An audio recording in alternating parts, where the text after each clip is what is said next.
Shalom viewers. मेरा नाम है यास कैसर और आप देख रहे हैं wonders of the Holi Bible. तो आज का जो हमारा उन्वान है वो है बराबा और यीशु मसीह के साथ मसलूब होने वाले दो अशख़ास कौन थे।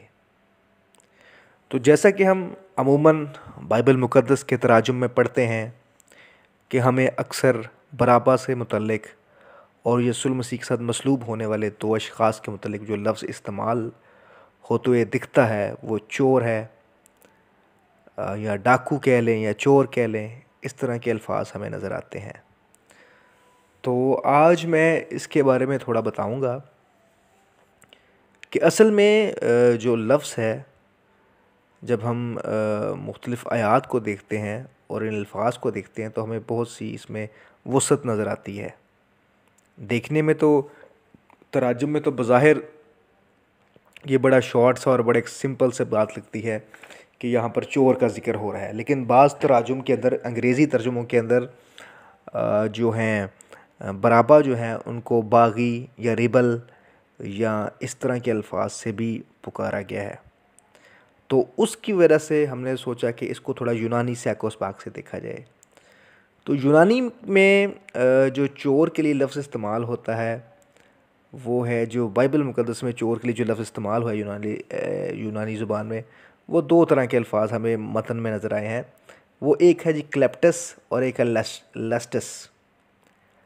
अब जब क्लेप्टस का मीनिंग हमने देखा तो उसमें लिखा है, जो उसका मीनिंग है वो ये है कि कोई शख्स जो चोरी करता है और जो है वो चोरी से मुराद है किसी चीज़ को चुराना और सीक्रेट वे में, यानी कि चोरी से चुराना उसको, विदाउट एनी वायलेंस, मतलब कि चुपके से आना और कुछ चीज़ उठा के ले जाना, इसे कहा जाता है क्लेप्टस।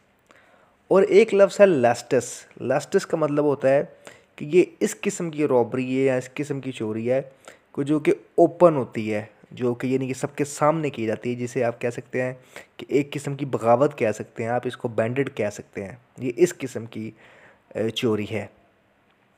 तो ये बेसिकली इसको आप चोरी भी कह सकते हैं, इसको आप बगावत भी कह सकते हैं, या एक किस्म का ऐलान जंग कह सकते हैं किसी भी जो है वो किसी के भी ख़िलाफ़, चाहे वो हुकूमत वक्त के भी हो।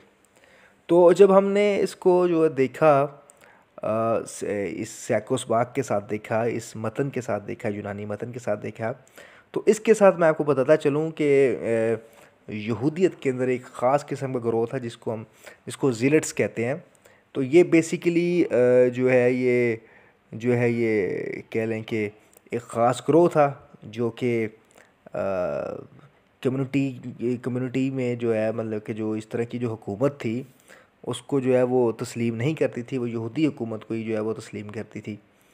तो वो लोग भी जो थे बगावत करते थे, बागी थे। तो इसलिए हमें नज़र ये आता है कि बेसिकली ये लोग कोई चोर, इस किस्म के चोर नहीं थे कि जो लोगों की चीज़ें उठाते थे, बल्कि ये वो उस किस्म के बागी लोग थे जिन्होंने हुकूमत के साथ टक्कर ली हुई थी, उस वक़्त की हुकूमत के साथ। तो उनके लिए ये एक किस्म के बागी थे, उनके लिए एक किस्म के वो रॉबर थे, किलर थे, और थीफ थे, क्योंकि ज़ाहिर बात है। और उनके हिसाब से, और अगर हम उनके पॉइंट ऑफ व्यू से देखें कि जिनके ऊपर थीफ होने का इल्ज़ाम है, तो उनके पॉइंट ऑफ व्यू से देखें तो वो अपनी जगह पे वो भी राइट नज़र आते हैं, कि उनकी नज़र में वो राइट पे हैं कि जी उनकी सरज़मीन पे वो आबाद हैं। तो उनको ये लगता है कि जनाब ये हमारी सरज़मीन पर हमारे लोगों पर हुकूमत कर रहे हैं, तो हमारा राइट है कि ये चीज़ें हमारी हैं, हम इनसे खींच सकते हैं। और खींचने से मुराद यहाँ पर खींचना है, यानी कि वो चोरी चुपके से नहीं करते, बल्कि वो आके खींचना चाहते थे उनसे, और वो खींचना इस हद तक का था कि वो हुकूमत तक उनसे लेना चाहते थे। तो इसलिए यहाँ पर जो लफ्ज़ है वो बेसिकली, यहाँ पर बेसिकली ये बागी हैं, और ये सब बागी ही थे जो यीशु मसीह के साथ मसलूब हुए, वो दोनों अशख़ास। इसके अलावा जो बराबा थे वो भी बागी थे, और इसीलिए जो है उन पर जो है वो कत्ल का जो है वो, जिन लोगों के साथ वो पकड़ गए थे, यानी कत्ल में भी मुलव्वस में उनका जो है वो नाम था, तो उन लोगों में से थे वो। खैर, अगर हम यूहन्ना की इंजील उसका 18 बाब उसकी 40 आयत और मरकज़ की इंजील 15 बाब उसकी 7 आयत में अगर हम यूनानी मतन में देखें तो यहाँ पर जो बराबा जो है उनके जो लफ्ज़ इस्तेमाल हुआ है यूनानी में वो लस्टस हुआ है, ठीक है। और इसका तर्जमा भी इधर जो है वो इंस्योरिगेशनिस्ट किया गया, ना कि थीफ।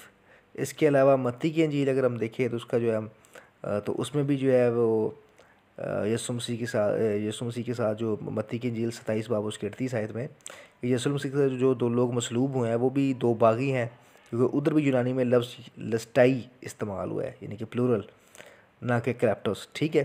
तो इसके अलावा मतलब कि ये हमें बात इस चीज़ से हमें वाज़ह होती है। दूसरी बात ये यूहन्ना की इंजील उसका 10 बाब उसकी 8 आयत पढ़े तो इसमें जो लफ्ज़ इस्तेमाल हो, इसमें जो इस वर्स के अंदर जो चीज़ इस्तेमाल हो, ये वर्स आपके पास स्क्रीन में आ रही होगी सामने, कि यहाँ पर भी देखें, यहाँ पर चोर के लिए और डाकू के लिए अलग इस्तेमाल किया गया लफ्ज़ है।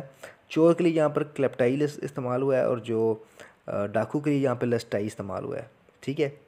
तो ये बात हमें वाज़ह होती है कि यहाँ पर थीफ में और सामने आके यानी कि कोई चीज़ जो है वो खींचने में ख़ास फ़र्क है। चुपके से चीज़ चुराना और सामने आके चीज़ किसी से खींचना, इसमें फ़र्क है। तो इसलिए जो यीशु मसीह के साथ मसलूब हुए वो ऐसे चोर नहीं थे कि जिस तरह का हम सोचते हैं कि वो चोरियां चुपके से करते थे या लोगों की चीज़ें चुराते थे, ऐसा नहीं था।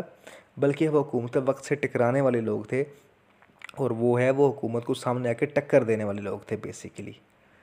तो ऐसा ही कुछ मामला बराबा का भी था और ऐसा ही मामला जो दो वो साथ थे, जो यीशु मसीह के साथ जो दो लोग मसलूब हुए थे, उनका भी मामला कुछ ऐसा ही था। ना कि ऐसा कि वो कोई थीफ थे या वो चुपके से चीज़ें चुराते थे, क्योंकि यहाँ पर जो तर्जुमे में जो लफ्ज़ इस्तेमाल हुआ है वो उनके लिए क्लेप्टस नहीं आया, ठीक है।